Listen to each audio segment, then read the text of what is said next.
excited because today it's Kids Cook Dinner for our Family Day special. And so today we are kicking things up.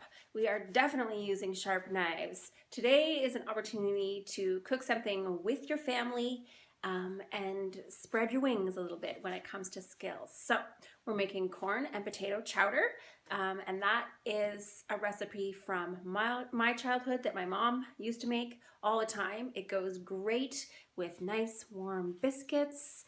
We're encouraging you for Kids Make Dinner this year to try it with one of our garlic breads. So let's get started and wash your hands.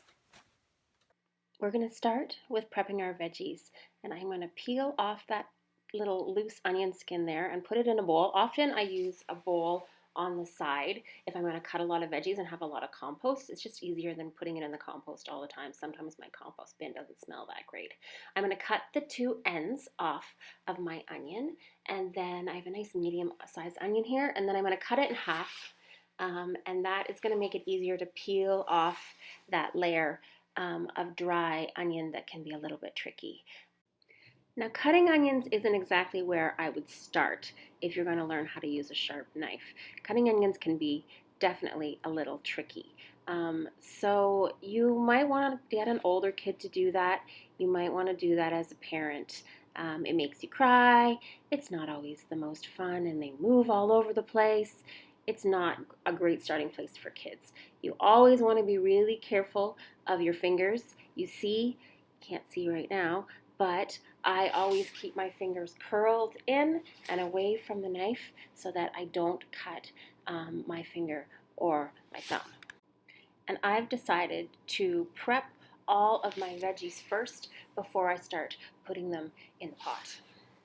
Now, here I have 2 stalks of celery. They are washed, and I'm going to cut the ends off, and I'm going to cut them at the joint here. And I like to use the top part as well. Sometimes people just throw that out, but there's perfectly good celery. So I'm going to take off the little bits that I don't want to use and the dry bits on the end, but I'm going to use as much of that celery as I can. And if you have any leftover chicken bones or anything like that, you can save that stuff and use it for stock, which is a great way to make use of all the food you can. Now, here I'm cutting the celery right down the middle. It makes celery a little bit smaller, and I find that smaller celery is good for kids. Celery can be a little stringy, and those are the types of things that really overwhelm kids.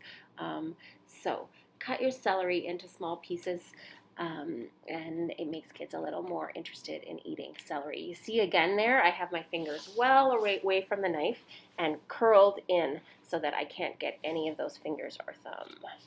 All right, and I'm going to put that on my plate as well, and then we are going to move over to carrots. So carrots are a great thing for young kids to start with because they can peel them. Now, I peel towards myself, which is probably not the way you want to show your kids how to do it at first. You probably want to get them to peel away. That being said, when somebody uses my peeler and peels away from themselves, it doesn't work very well because it's really sharp on the side that I use the most often and not so much on the other side. So you may, if you peel towards yourself, you might want to have another peeler for your kid so that they can use it to peel away from themselves. I just learned how to do it this way and I haven't hurt myself yet. There's still time. So we've got 2 large carrots. Carrots are a big hit with kids. So we're going to peel those up, and then we're going to cut off our ends, and we're going to help a kid cut down the middle of a carrot so that when they're slicing them, they aren't putting them on the round edge. And in order to do that, sometimes if your kid's trying it out, it's easier to cut that carrot in half. So they're not trying to cut down the whole length of the carrot. A shorter length might be easier to do that. And then it can rest on a flat edge when you're slicing them, which is a lot less dangerous than on the wobbly side. Now we want to work towards slicing that carrot fairly, those little half moons fairly thin, but that's definitely a learning curve, and you got to be patient about that because that comes with practice. You don't get that right away. So, but the more uniform your veggies are going to be, the easier they are to cook. So that's something that you can talk about and work towards, but it's definitely not something you can do right away. That comes with practice. So patience is going to be important for adults and for kids. Now we're going to move on to our potatoes, and we have 4 medium large size potatoes. We got peeling to do. We're going to remove any little blemishes or eyes, so that's a great learning process. In between peeling them and slicing them up, we're going to give them a little rinse to get any dirt off, and then cut them into bite-sized chunks, trying to make them as uniform as possible. So more learning to be done there.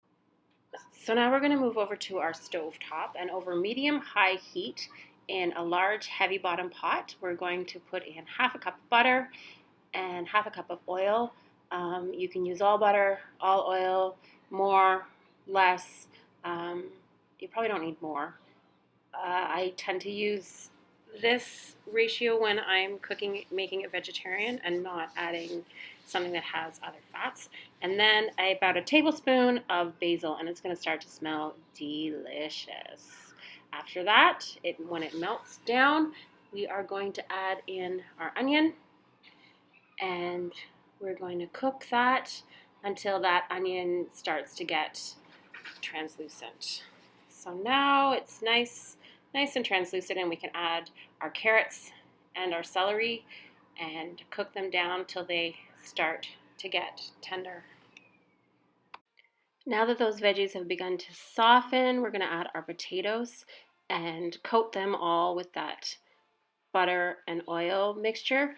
At this point, my mother would always let them cook right till they were totally cooked through and tender. And that's because she only used milk when she made this. She didn't use any stock. And that can be a bit of a tricky process. So I've changed the recipe a little bit to add some stock, and that helps the potatoes cook. So now we're going to add a can of creamed corn and a cup of frozen corn.